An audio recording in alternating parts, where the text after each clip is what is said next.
ओम शांति।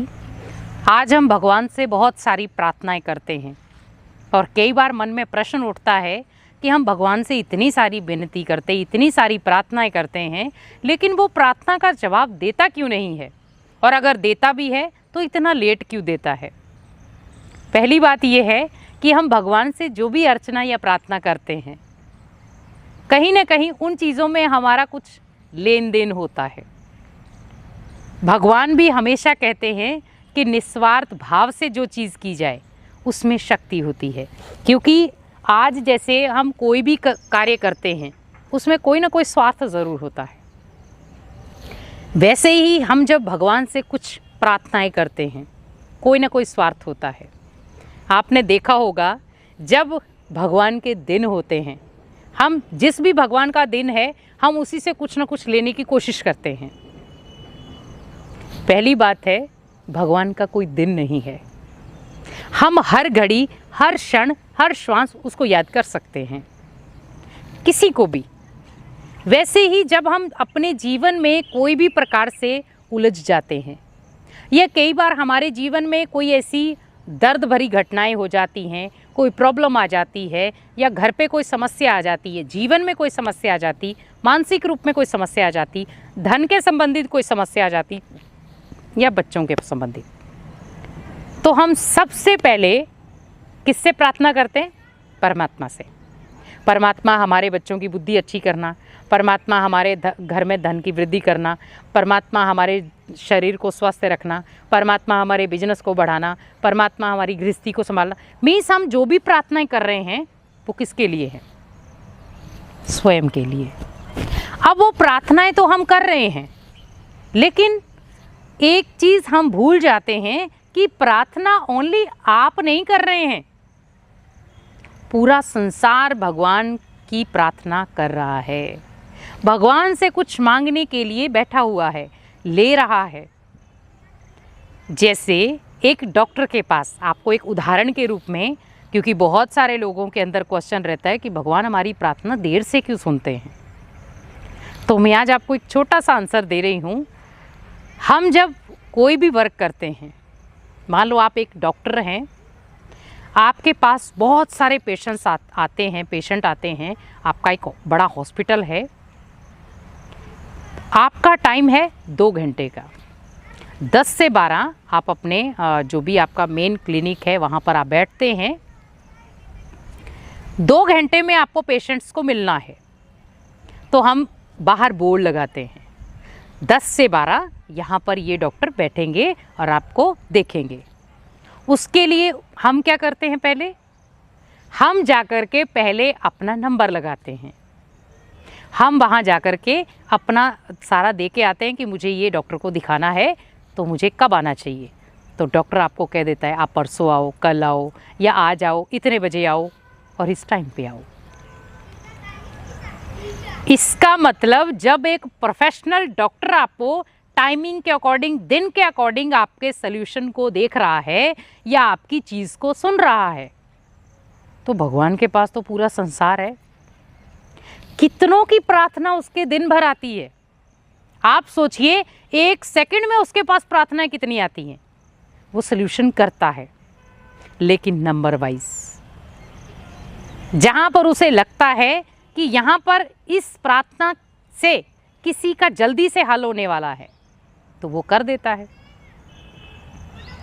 वैसे ही भगवान हमें क्या कहते हैं कि हम जो चीज़ कर रहे हैं उसमें हमें फल नहीं रखना है।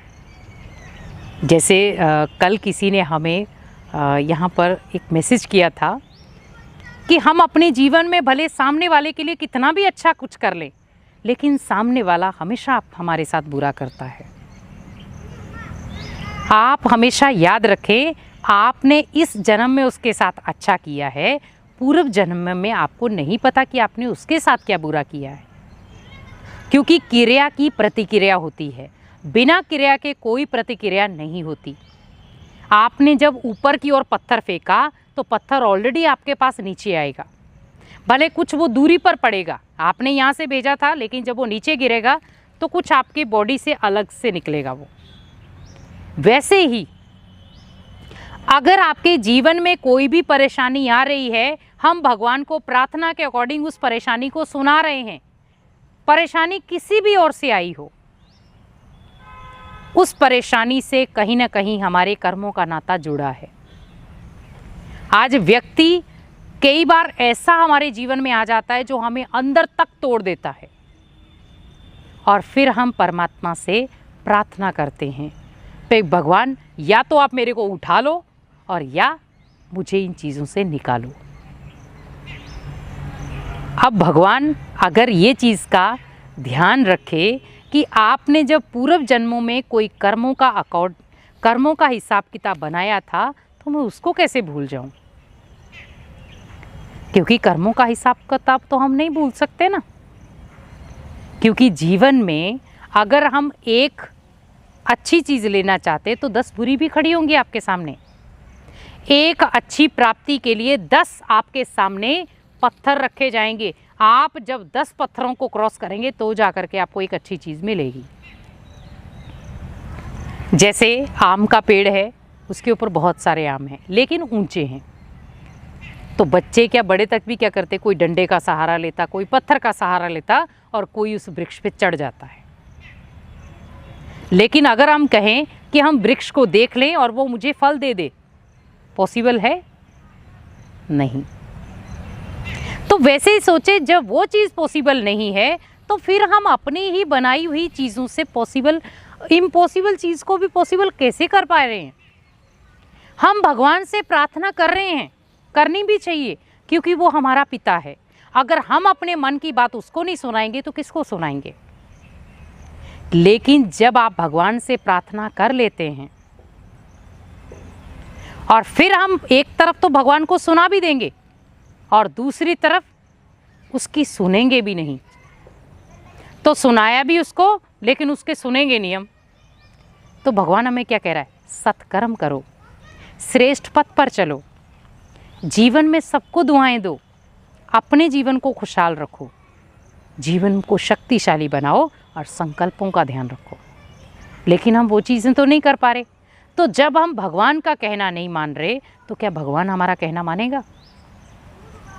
जब भगवान से हम प्रार्थना कर रहे हैं कि भगवान जी आप ये कर दो, भगवान जी आप ये कर दो, क्या भगवान जब आपसे कोई विनती या प्रार्थना करता है तो क्या हम सुन पाते हैं?